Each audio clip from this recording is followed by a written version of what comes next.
Hi guys, Matt the Editor here, and welcome to the commentary on Doctor Who Figure Adventures Series 1 Finale, Part 2 of The Bridge to Eternity.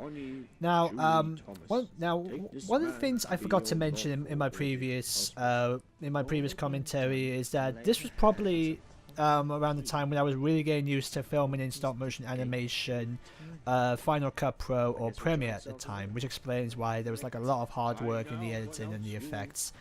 Now, I think I should say at this point, with Part 1, the feedback and response from this finale, with both Part 1 and Part 2 actually, is quite insane at the time. I had like a couple of comments in Part 1 saying that they could not believe their eyes with the twist with this Levine.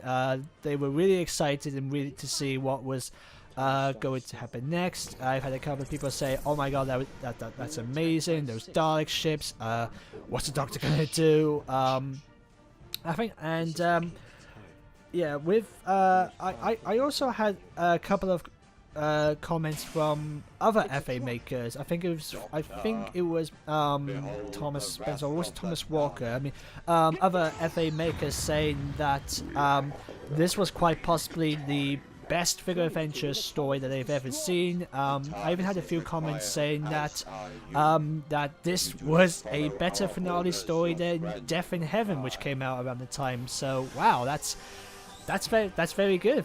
That's something. Thank you guys so much. And building up to this episode to be released, I think I should say I had quite the best time editing the trailers or the previews or clips for this episode. Whether it's the Next Time trailer or it was the the teaser trailer that came out before it. Yeah, you can tell how much fun I've had with this finale scene. Doing a lot of talk about the trailers and the edits I've done. So yeah, that's how much fun I've had with this episode. So yeah, here we go.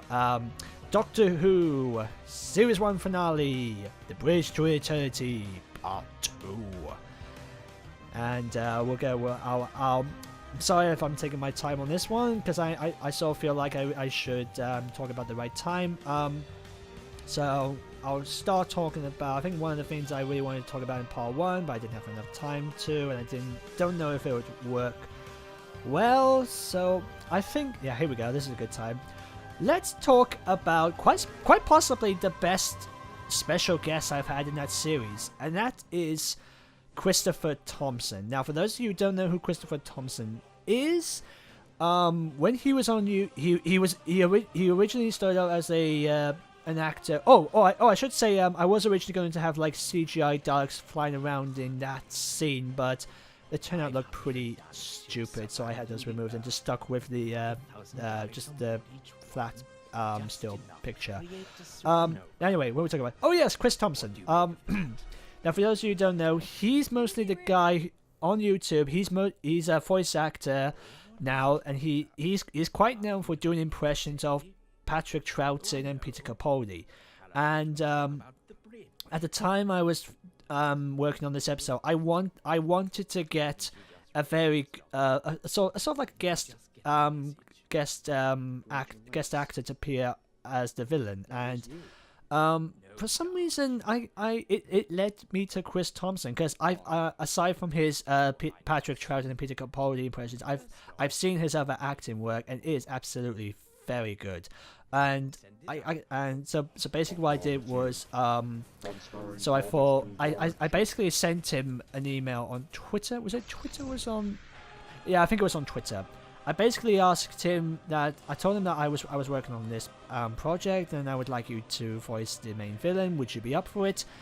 And thankfully he said yes.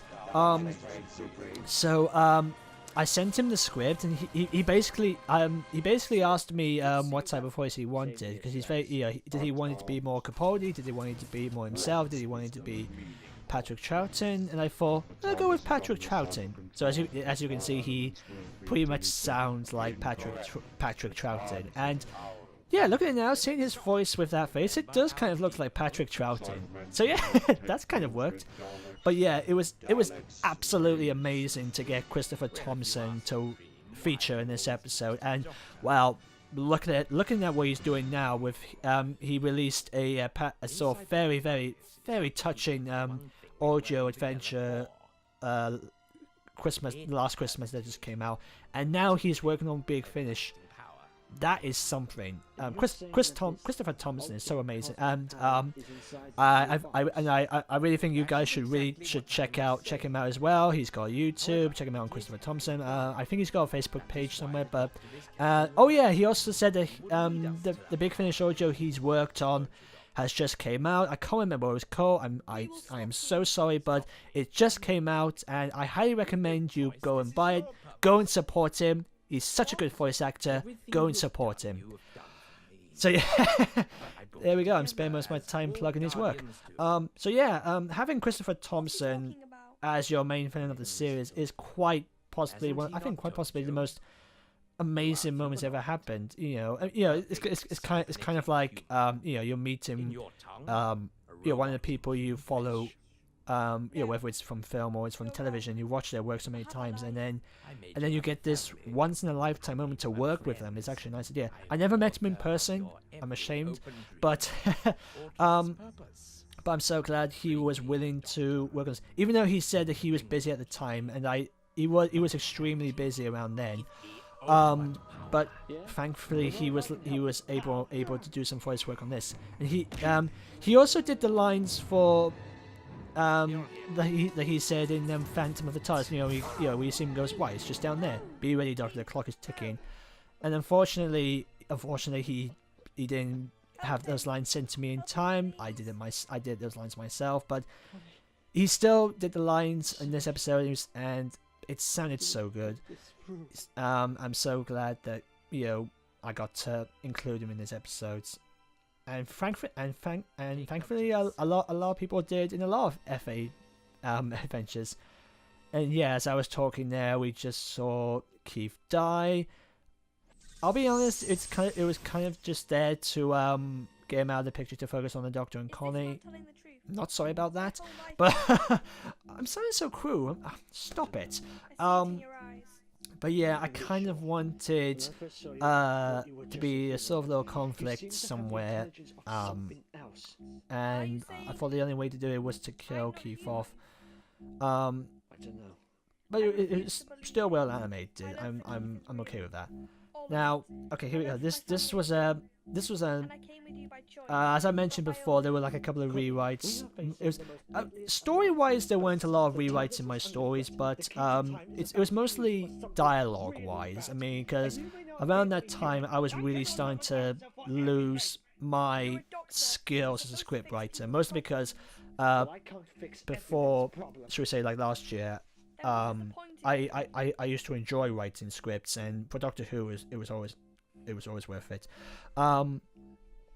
But around this time, I think this was around the time I was starting to have problems writing scripts, and I'm still having problems writing them now, mostly because I have an autistic disorder, and I have real problems with my grammar when it comes to writing essays or scripts. So the fact that this episode turned out pretty well, both script-wise and animation-wise, is a miracle. Now, I think I should say at this point, because we're probably going to discuss more into this. They mentioned earlier in the first scene that Connie is not really human; she's a humanoid. The Connie reveal that she's not real, I'll admit, was a little weird when I was writing it at the time, but I did not want her to be an alien. I didn't want her to reveal, oh, it turns out this person you've been traveling all the time is not human, she's an alien, or she doesn't exist. But I did not want that, because that would mean everything that we've learned of this character was all lies. I mean, I'm not Stephen Moffat. Sorry. But I didn't want that. I want she is a real person who just happened to end up with alien energy or technological knowledge inserted into her when she, as we find out later, when she found the orb from episode 1. Yeah, here we go. There's a flashback to the orb. And it's basically, as he mentioned there, the orb is kind of, the orb was kind of like a sort of video camera, sort of a memory card. And when she touched it, she inserted her memories and her life into the orb, which was then transmitted to the guide to them. And they use that to their advantage to bring the Doctor to them, so they can get the TARDIS, and then they can get to what they're after. Now, I should also say that the original ending for episode 1, and that is in the next chapter, was to have the villain Galakali to send a video recording, a report to the guide, the group, that the Doctor is on his way. And originally this episode was entitled the Black Guardian. Kind of ironic because he's wearing a white coat. Now I should say I had to do a bit of research on the Guardian from the classic series.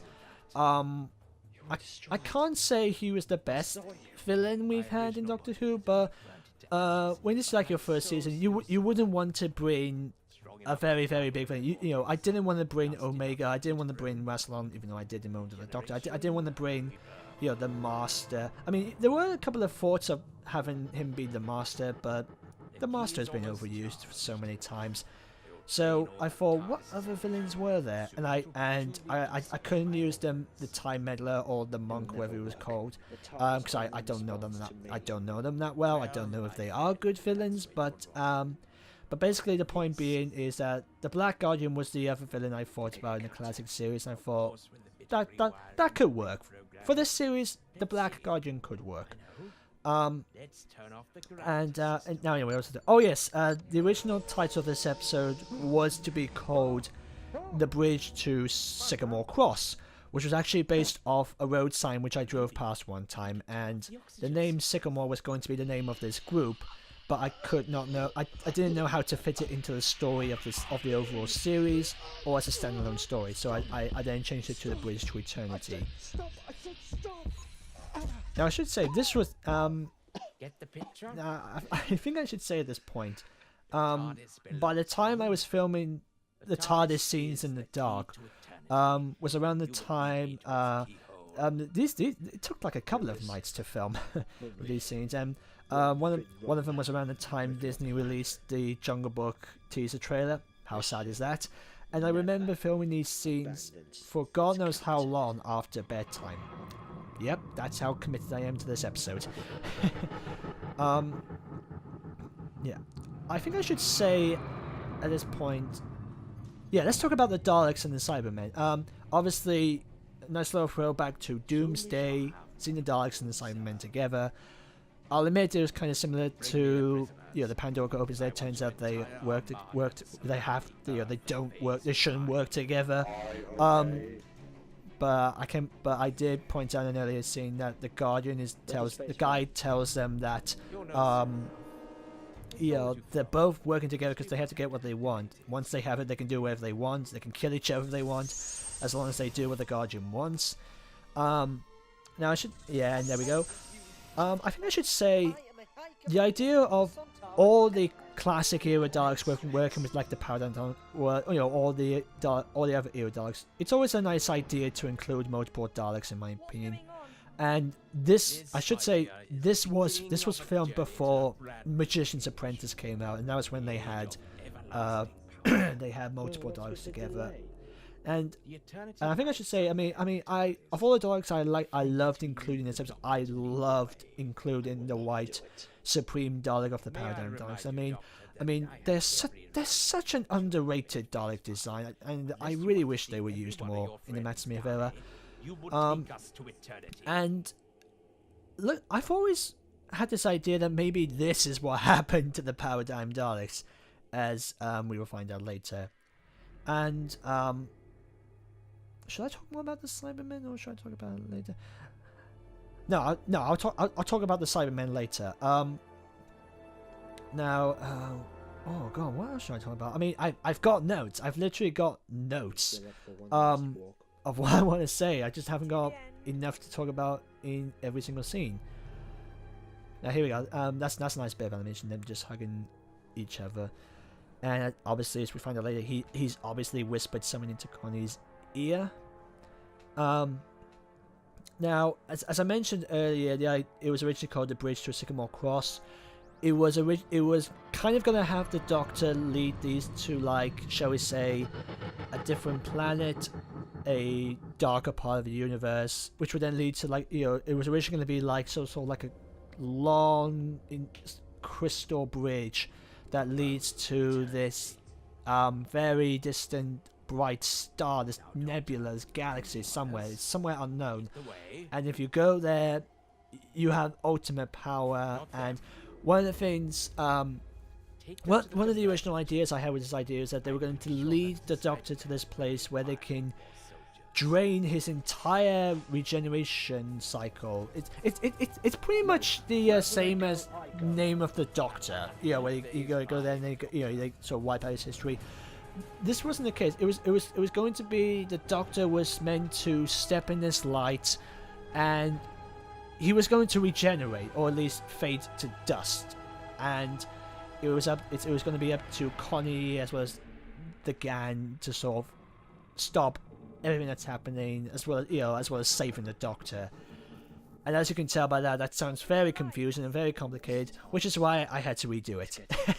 So I went with the idea of them, because I was sort of thinking, actually it would be a nice idea just to go further into this TARDIS, and a nice little throwback, a nice little bookend, and call it like a sort of sequel to Phantom of the TARDIS.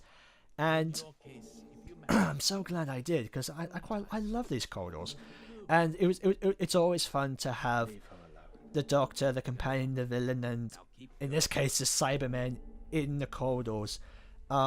It's always fun to film these characters in corridors, and especially in the TARDIS corridors. So basically, I then came up with the idea of, maybe what they're looking for is inside the Doctor's TARDIS, which is why they need the Doctor, because he's like the owner of the TARDIS, even though the TARDIS is pretty much alive. But the Doctor controls the TARDIS. It's kind of like his car. So they know that they have to use the Doctor to sort of lead the way. It's kind of similar to like with Indiana Jones, like the Nazis or whoever the villains are. They need Dr. Jones alive so that he can crack out the booby traps and he can lead the way to the ultimate prize. I kind of use that element with this with this story idea. And this I also thought would be a nice test to see, if this brand new Doctor fully knows how this TARDIS works, how he works, and whether he is still the same smart, intelligent, funny Doctor that we know. And as you can see, he tries cracking the case, and he then learns that the key to time, parts of the key to time, are like sort of keys to each part of, should we say, what they're looking for. So in a way, it's kind of like saying the key to time is now part of the TARDIS. Correct me if I'm wrong if that doesn't work in Doctor Who lore, but this is part of a multiverse. You can go with it. And yeah, so basically as we saw there, he opens a brand new door. And now I should say, this was kind of a last minute idea, because I pretty much printed off random other corridors, and I kind of thought of the idea that as they go deeper into the TARDIS, they go into different eras of the corridors. Like the red corridors are this Doctor's corridors. These corridors are from Matt Smith's era. We find out later when we go to like the classic corridors. And oh yeah, I should say this was a very tricky animated scene to do, with the paws coming down, which I guess in my opinion was the only cool thing from Journey of the Center of the TARDIS. And yeah, as we saw there, it kills the Cybermen down the corridors. Pretty graphic in my opinion, but there's no shame. I'm proud of it. Let's go with it.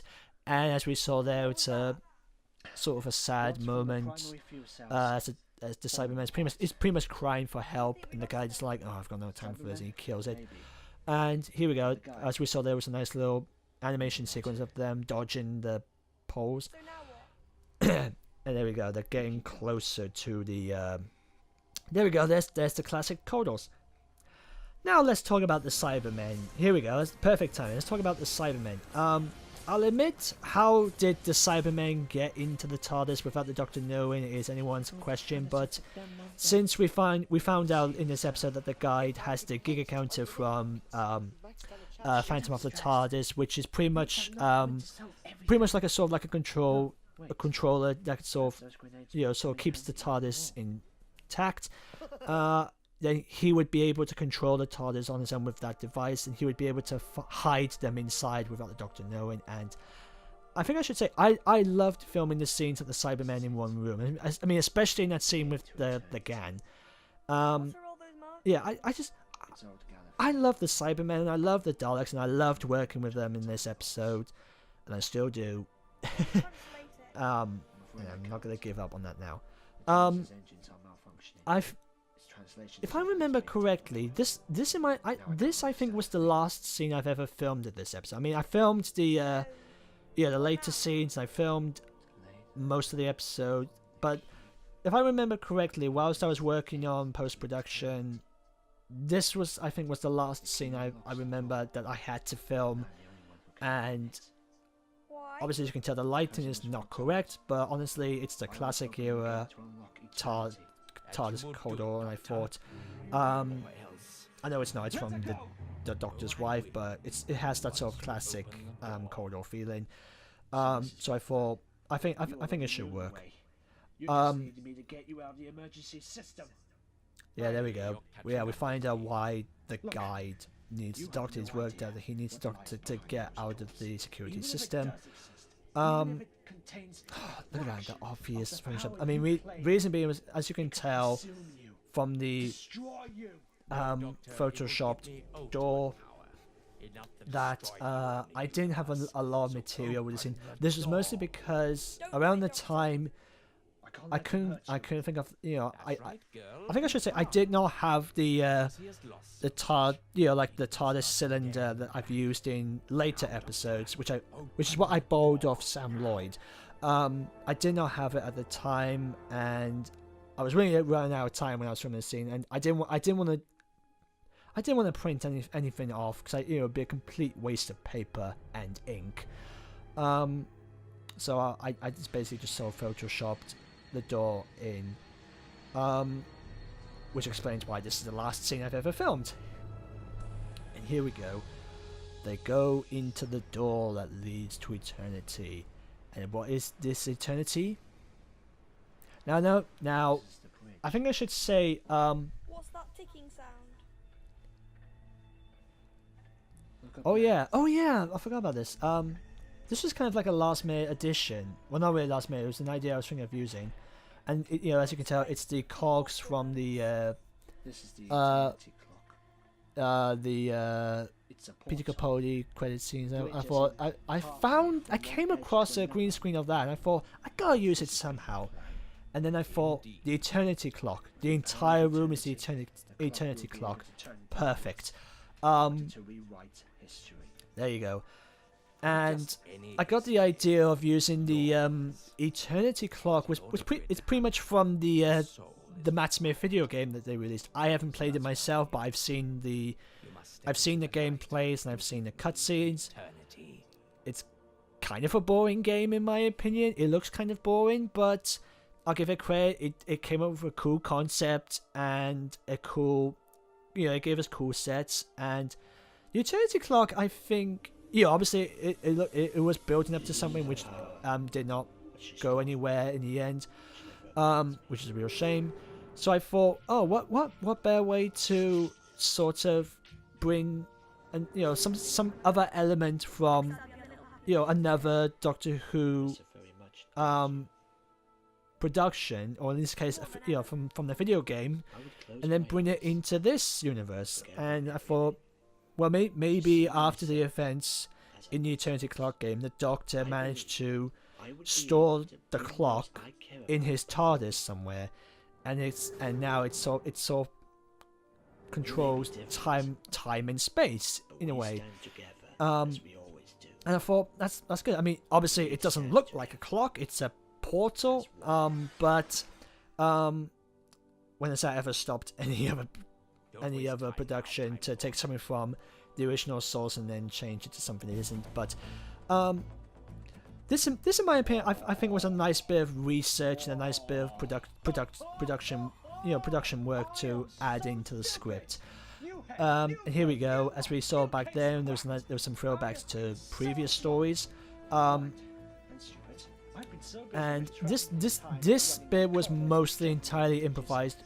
Much like the first episode, this scene was entirely improvised with what the Doctor's just worked out and what this has all been building up to. Basically, it was kind of similar. I'll admit, I kind of borrowed it from Death in Heaven, with the "Am I a good man?" It turns out, oh, I've just worked it out. Am I a good man? But in this case, it was more along the line. It's more along the lines of, pretty much working out who Connie really is, and why have they been brought together. Did the guide and did the group have anything to do with them coming together? And it turns out, no, they didn't. It was almost like it was destined. They were destined to come together, in a way. And it was only by luck that they happened to work pretty well. Work pretty well together. And this is a nice idea. The gang right away from the Cybermen. This is a nice. Those scenes took like a couple of minutes. Here we go. These are nice bits of animation. Them running down the corridor. And here we go. Now, I think I should say at this point, I was originally going to have them kill off Vastra. Vastra and Strax were supposed to be trapped inside the TARDIS corridors. And Vastra was going to die. Originally, Vastra was going to die, and Strax would then learn that he discovers that he has full respect for these people he's worked with, almost like a family in a way. And originally, I was originally going to have like Sontarans come in. They were going to convince Strax to step aside, and then Strax would be like, "No, you are not part of my, the usual. You are not my family. They are my family, and I will fight for them." But having Strax see Vastra get injured in a fight, and then, as we saw there, his anger raises and he takes down the Cybermen. I thought that was something to include for these characters, and I think it would have been an interesting character development for Strax. But obviously, I wasn't quite sure how what they were going to do next with these characters in the official Doctor Who universe. But it was an idea, and I'm so glad I kept elements of it in here. Now, hang on, I'm just going to take a little drink for a second. The moment she stepped through those doors. That is why now, I will talk about the resolution of this episode later on in this episode, but as I mentioned earlier, the entire thing was completely improvised. There were, as I keep saying, there were a couple of rewrites of dialogue. That's a very poor slow motion effect. But yeah, I mean, obviously I could have done like the slow stop motion effect, but I didn't want it to be. It would look kind of cheap or rubbish. But this is a nice little visual. Just have Connie running down all the corridors and back to the TARDIS console. Here we go, the Sonic X Maxima ish. So yeah, the Doctor's reactivated the Eternity Clock. And this is pretty much like kind of like Matt Smith with the Pandorica opens, David Tennant with any other villain, Peter Capaldi with Missing the Cybermen, and Jodie with Jodie with Tim Shaw and the Dalek in Resolution. This is pretty much the moment where the Doctor talks about what kind of Doctor he is. And he's pretty much just talking about all the stuff that he's experienced in his previous life, and he's just discovered what this Doctor is. And he's not the hero, he's not the god. But in this version, he's the one that is doing what is right. He's the supporter. He's the he's the guy that who's there to help because it's the right thing to do. That's the type of Doctor I've always wanted to see in Doctor Who, and we got bits of that with every single Doctor. And I pretty much based this Doctor on myself. That we're the supporter, we're the friend, we are someone who's there for you, that sort of thing. Now, I should say the logic behind why does he keep changing forms from Cybermen, Slitheen to Cartrog. I thought it was kind of weird. I mean, here we go. This was a very tricky sequence to film. I pretty much based this on one of the action sequences from BBC's Merlin, but I kind of wanted this sort of similar effect with. Oh, here we go. Yep, that was a pretty good animation effect. That was completely done in Photoshop, it was completely done in Photoshop. It took like a long while to do, and as you noticed, something came out of Connie's mouth to activate the key to time to bring back the console. It's pretty much the energy of the TARDIS, pretty much when that earthquake happened. Now I should say, as I was talking about later on before I got myself distracted, there was an idea that the Guardian was actually was actually a sort of android, the Cartrog, but he can be able to take multiple forms when he wants. He can have the speed of light. He can change forms. He can have ultimate strengths. I'll admit it sounds kind of confusing, but it does lead to a pretty nice little fight sequence between the Doctor and the villain. And honestly, looking back, I think I should have cut out that sort of slow fall-in effect, and just have it cut straight. Just have it from the pull-in to the falling into the light. I should have edited that little sequence better. But I don't understand. Overall, I think it's quite possibly one of the coolest fights I've ever done in Doctor Who. I can't say it's the best because I've said it a couple of times with other ones, but it was a nice little warm up, I'd say, for fight animations, as we later find out in a future episode.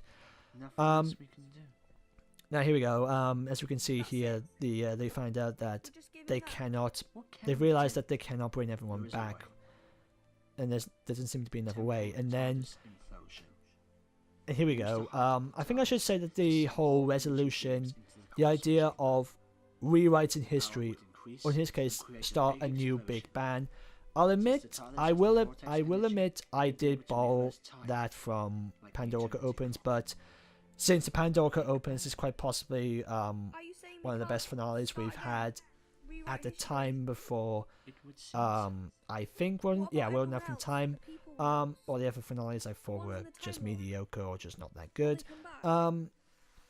But I mean, I will admit, I was thinking to myself how they're going to get out of this, and I thought, well, there's only one way to sort of rewrite history, not only to bring everyone back, but to really, just sort of, really understand.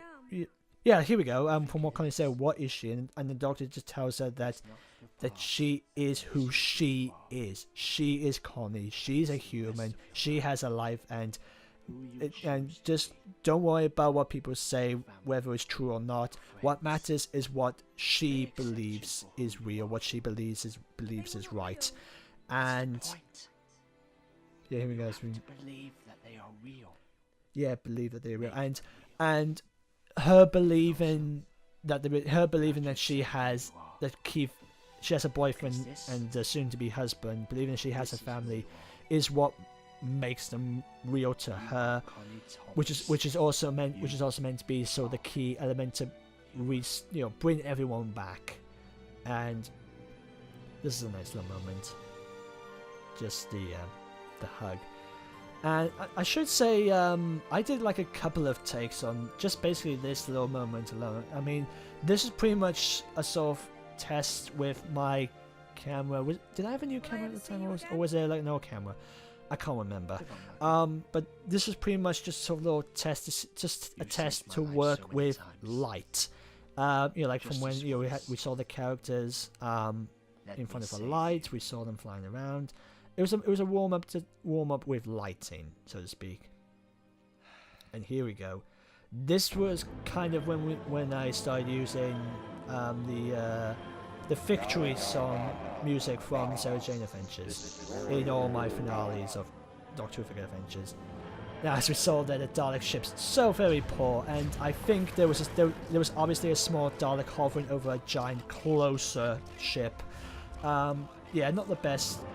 Not one of my proudest scenes, but I should say this is quite possibly probably the I'd say my most proudest climax to have worked on. The hard work into the adding the adding the ships, the TARDIS flying across, all the editing, even down to this explosion, I think really paid off pretty well. The pacing, the edits. Now I should say the idea, pretty much where these Daleks have gone. I think since this is meant to be a prequel to Moment of the Doctor, if as we find out later on, there are some Dalek ships from what happens in Moment of the Doctor. This is pretty much where those ships come from. This is pretty much what happened. How did they get into where they are now? But we'll talk more about that when we talk about Moment of the Doctor. But yeah, I mean, but looking back and watching them again, that's pretty much like one of the very few scenes I always replay watching. And here we go. They actually get married. I can't remember why I got the idea of like when they what's the very first thing you see when all is back to normal? It's the wedding. I'll admit it's very similar to the wedding of the wedding of Sarah Jane Smith. Like when what happens. And I kind of want. One of the things I didn't want them to do is it turns out they're back to normal, but it turns out the Doctor doesn't exist. I did not want that.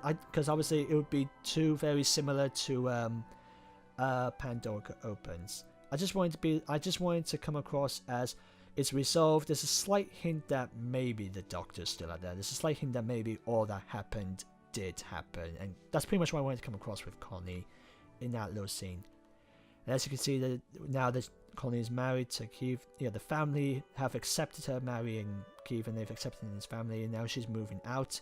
And this was a nice little moment, and obviously you can see I did not want there to be any dialogue at all in that scene. And there we go. That's actually my university I'm currently in at the moment. And and obviously if you've seen Moment of the Doctor, then you pretty much know where we started off from with Moment of the Doctor. And I knew from the beginning that I had to end this series from where Moment of the Doctor started. It had to end with Connie at her new job. It had to end with the phone call. It had to end with Connie reuniting with the Doctor. And now I should say, these scenes are actually from the episode. I mean, I didn't refilm them. I actually used the same shots, same clips, and I just had redone audio. And that was a very cool zoom out shot. It took like a lot of work to do. I had to use like Google Maps to sort of screenshot every angle. And then I had to add like a lot of clouds and a lot of dissolved transitions. And then that shot of the Earth and the TARDIS flying across, symbolizing, not only give us a hint of what they're doing next in Moment of the Doctor, but also that they're still flying across space and time. And here we go, the post-credits scene.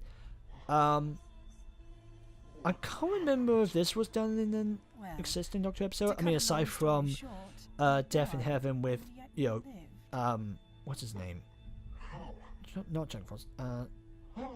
With Santa Claus in the TARDIS. Well, this is pretty much one of the first post-credit scenes I've done in the series. the body dies, but the soul lives. Just to give like a little hint of what's coming next for the Doctor, what's coming in series 2, and seeing as how series 2 turned out, We've got a special I'll save it until we actually talk about series 2. But basically, we want you as we see here, it's a new we see someone talking in the shadows, who was voiced by Jessica Osborne, who previously voiced Aya in Phantom of the TARDIS. She also voiced one of the female doctors that of UDWF1's episodes, and she voiced this character. Unfortunately, we had to recast her in series 2 because she wasn't available at the time, but it was nice to get her back on this bit. And here we go, the moment is coming. This is where the moment of the Doctor comes into place. So there you go, guys. That was my commentary on all of series 1. I hope you've enjoyed it, and if you like to see any of the episodes on their own without this commentary, I'll put a link in the description below. Thank you guys so much for joining me for season 1. This is quite possibly the most fun I've ever done, not just for the commentary, but looking back on all of season 1 and realizing how much fun I've had with this first series. I'll join me next time when we're talking about the 10th anniversary special, The Moment of the Doctor. I'll see you next time. Take care.